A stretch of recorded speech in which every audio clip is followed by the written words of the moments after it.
I'm Rachel Harris, and today marks my 33rd birthday. I live with my 3-year-old husband, Adam, and our 7-year-old son, Peter. We three make up our family. My spouse and I are attending a friend's wedding today. I just know them by face, and even though I call them friends, they're really more like Adam's pals.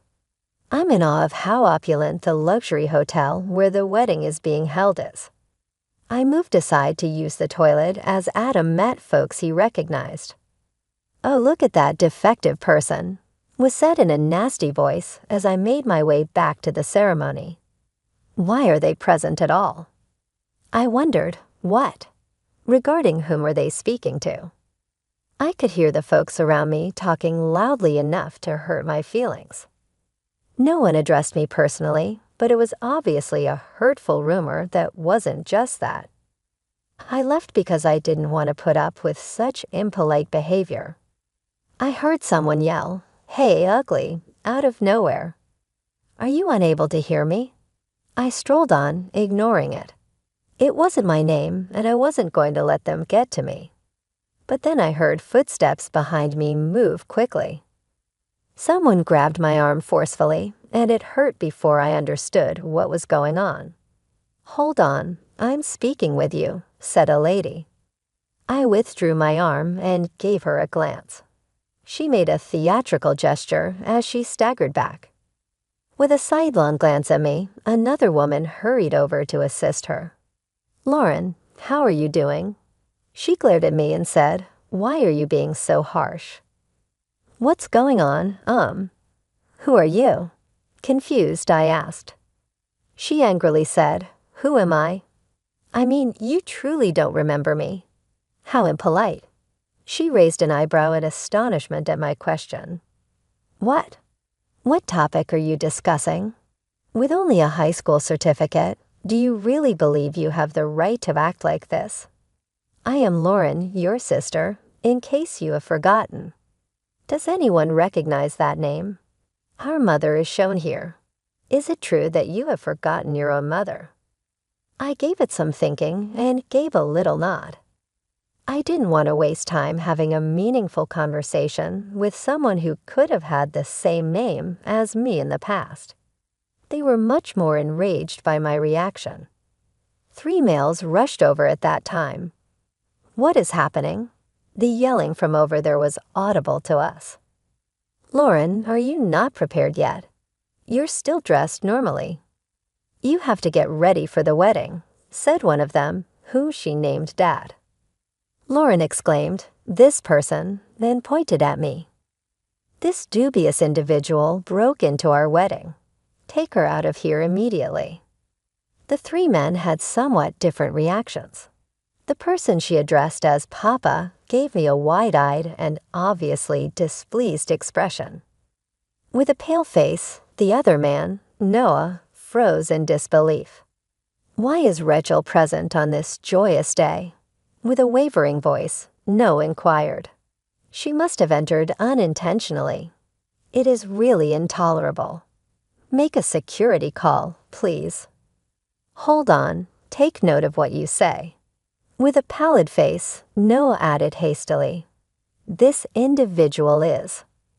Noah attempted to step in while the man known as Dad agreed with Lauren. "You really know nothing," I whispered under my breath, but nobody seemed to hear. Adam suddenly materialized. "Rachel, you are there. I have been trying to find you." Everybody looked at him. "Sorry, I got caught up with some strange people on my way back," I remarked with a little smile. I took a step toward Adam. He made a rapid assessment and immediately grasped the problem. Lauren's expression shifted as she noticed me standing next to Adam and giving me a furious glare. Her parents appeared to be perplexed and unable to completely comprehend what was going on. The first to speak was a flustered Noah. "I'm sorry, Mr. Harris. My spouse made a rude comment. I also sincerely apologize to your wife." "Come on, Lauren, you ought to apologize too," Noah remarked. "What makes me need to apologize?" Lauren retaliated by pointing at me once again. It's her that needs to apologize." This impolite individual walked into our wonderful day. "She's a disgrace to our family. I have no idea how she got here. We ought to have severed our relationship with her long ago and never seen her again." "Hold on, family." Noah glanced from Lauren to me, seeming astonished. At that moment, the trio known as Dad and Mom intervened. "Oh, Noah, we apologize so much. Our oldest daughter is challenging. It's awkward to bring her up at all. We've been able to hide it for this long. 10 years ago, we threw her out of the house. How in the world did she learn about Lauren's nuptials? What is her purpose for visiting without permission? Is she really not attempting to sabotage the wedding?" Mom went on. "Noah, she's not that smart after all.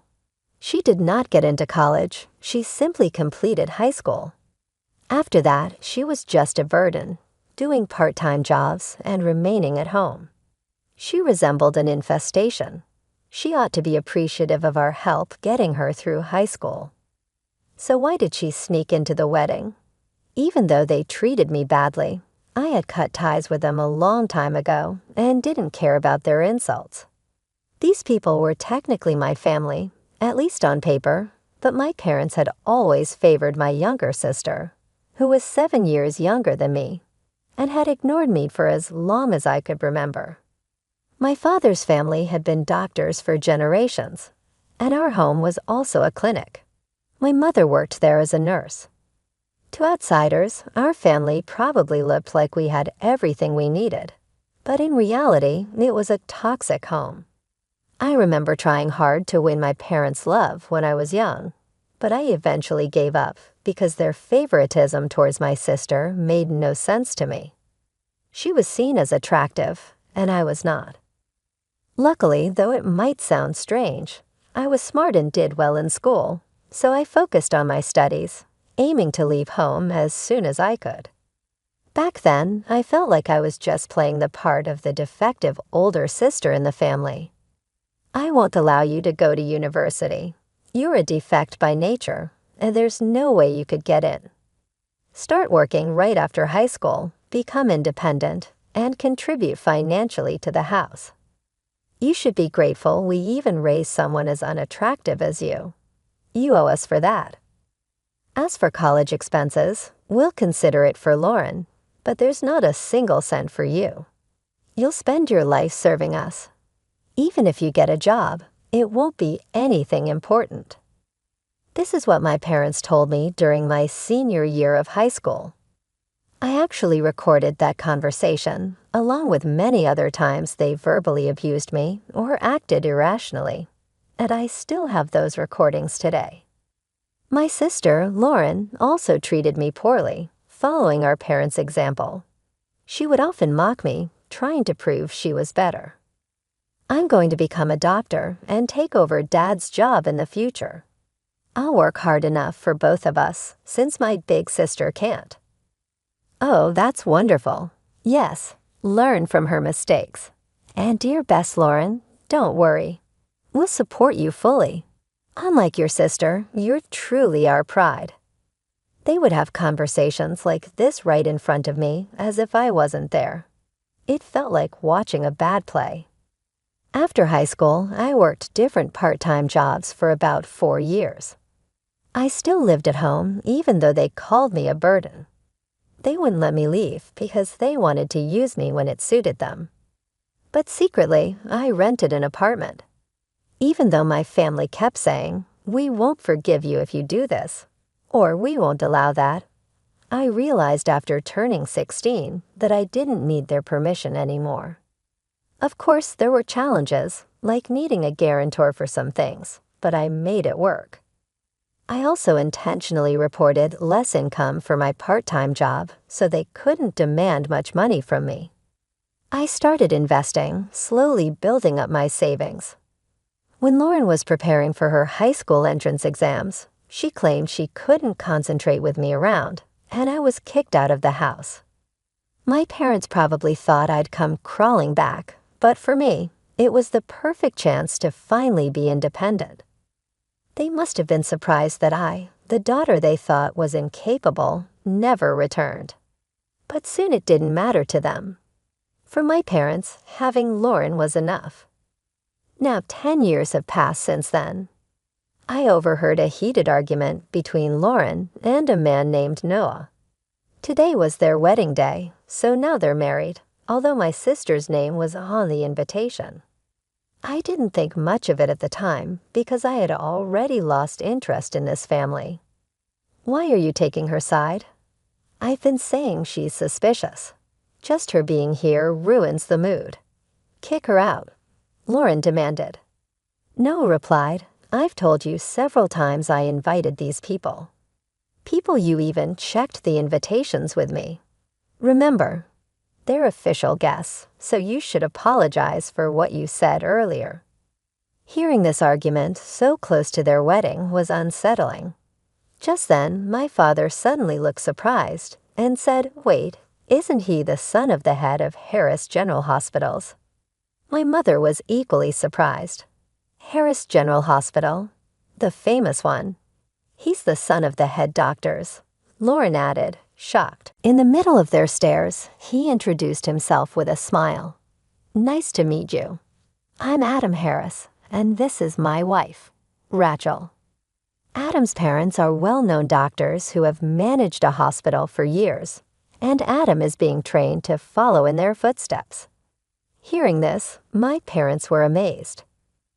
Noah then spoke up. It's unbelievable. But to think that Dr. Harris' wife is my wife's sister. What a coincidence. That means we're related now. Unable to hide his surprise, Noah apologized. Dr. Harris, I'm sorry if my son has caused any trouble. Before he could say more, I cut him off. My sister's husband, Noah Schnapp, is a doctor and works at a university hospital. I took my son to see him recently because he wasn't feeling well, but that's all. Adam has many connections with doctors, and it seems Noah respects Adam a lot. Noah then asked, How's our feeling now? Based on my diagnosis, he should start treatment right away. I suggest you take him to my hospital for tests and hospitalization. Although Noah was kind in his offer, I replied, Actually, we've decided to get a second opinion from another doctor.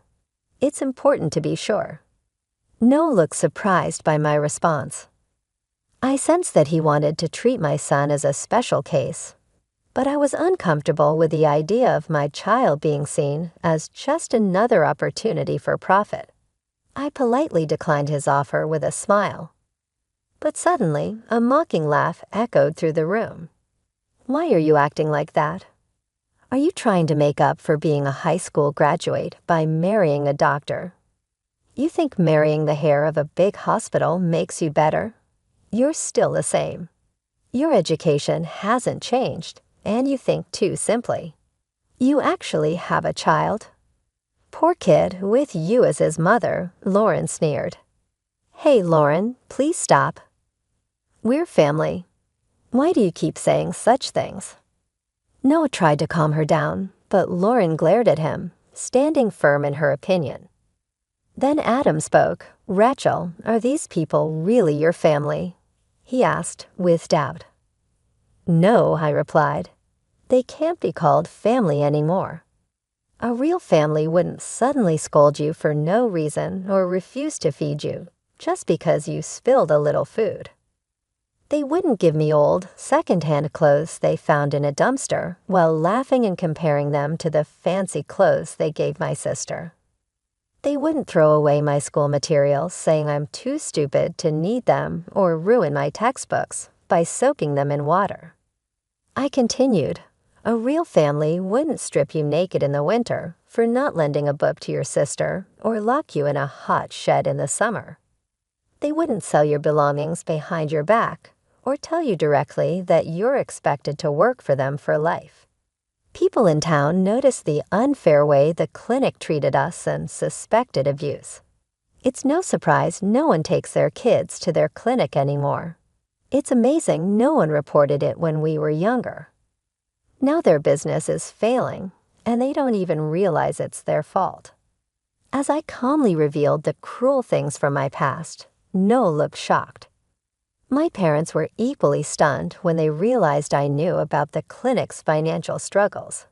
Since I left, my in-laws had discovered this information while investigating.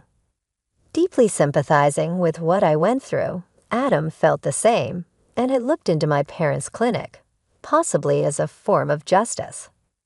Lauren interrupted, shouting, "Stop it. Stop lying. We didn't do any of that. It's your fault for being a failure, Noah. Don't believe her." But it was too late. Noah looked at her with disdain. I thought to myself, none of this would have happened if she had just ignored me and walked away back then. But then Noah spoke up. "No, actually, it's you who's lying." "Me? Lying about what?" Lauren responded in disbelief. "That Mrs. Harris only graduated high school. She has a college degree, is a successful businesswoman, and the CEO of a company that provides food for hospitals, including ours," Noah explained. "CEO?" My sister gasped in shock, staring at me like she couldn't believe it. My parents looked just as surprised. "Stop lying. She's just a high school graduate. Are you saying she went to college behind our backs without us knowing?" My mother accused. "Yes, I did go to college," I replied calmly. "I was already an adult, and I didn't need to tell strangers who aren't my family." "What are you saying? How can you speak to your parents like that? We didn't give you permission to go to college." My father shouted, "Why would I need your permission?" I replied calmly, and they couldn't hide their anger. After high school, I worked various jobs and saved a good amount of money. I used that money to pay for college because there was still so much I wanted to learn and achieve. Living on my own gave me freedom, and I proved I could do anything.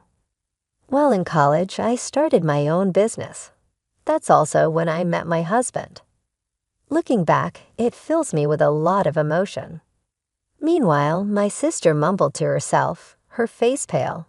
"I can't believe it. I always thought she was the useless sister who couldn't do anything on her own, that she would be nothing after being kicked out. But she graduated from college, became a CEO, and married the heir of a major hospital. Why? I thought I would be the successful one. Why is she more successful than me? Why does she look happy? Why indeed?" I replied, "Maybe it's because despite being treated unfairly, I never gave up and kept working hard. Maybe luck helped a little too." I looked at my sister firmly, then revealed something shocking. "By the way, I heard you dropped out of middle school. Is that true?" This revelation left everyone, including my parents and Noah, completely stunned. "What? What are you talking about? Who dropped out of middle school?" My sister snapped back. Though I admired her attempt to deny it, I continued, "I heard from a distant relative, someone who has always been kind to us. When I left home, you thought you could easily get into a top school without studying. You went into the exam unprepared and ended up writing almost nothing, which led to you failing as expected.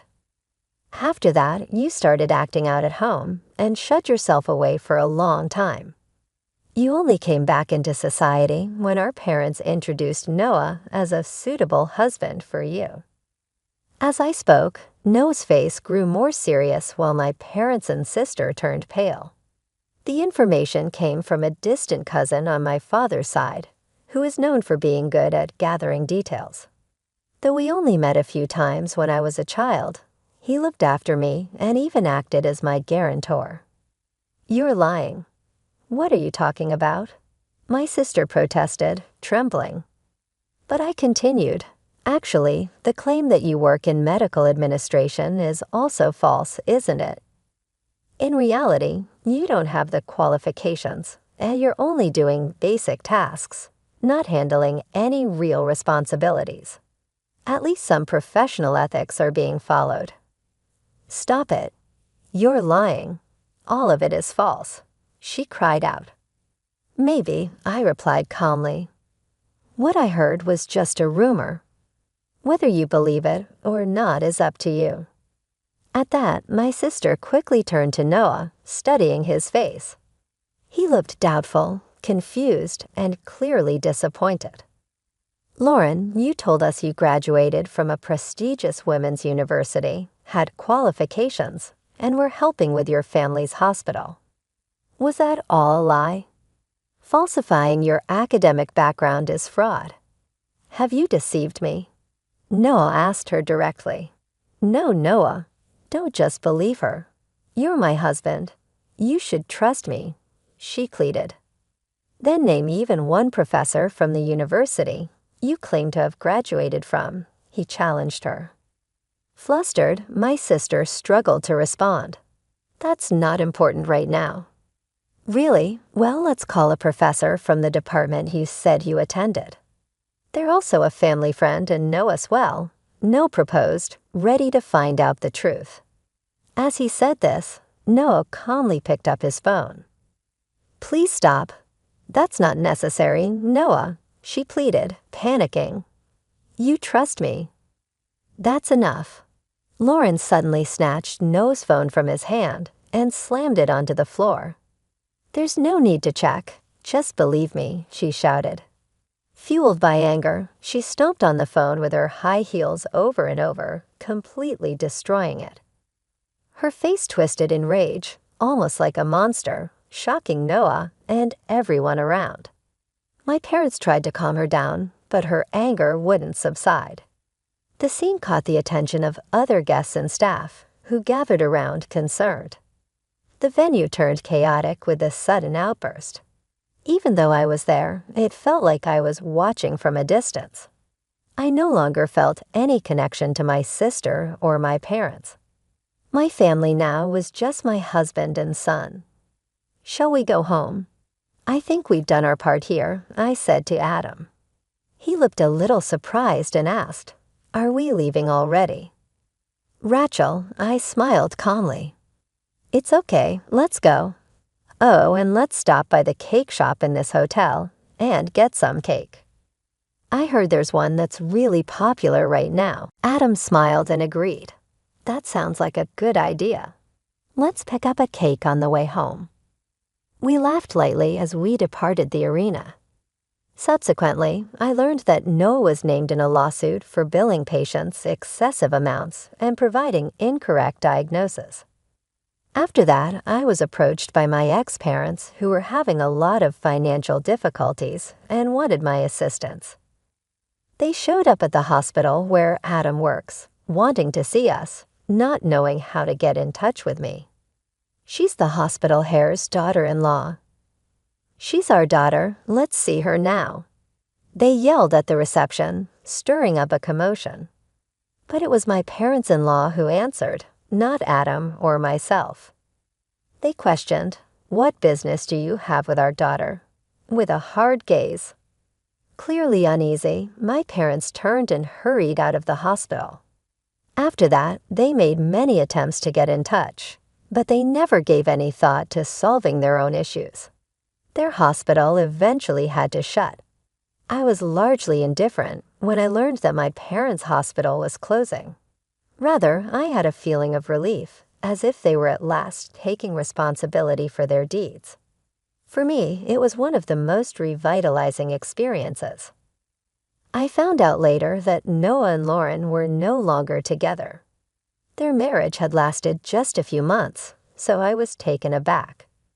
Their relationship had to have suffered greatly as a result of the case Noah was involved in, and his termination from the hospital.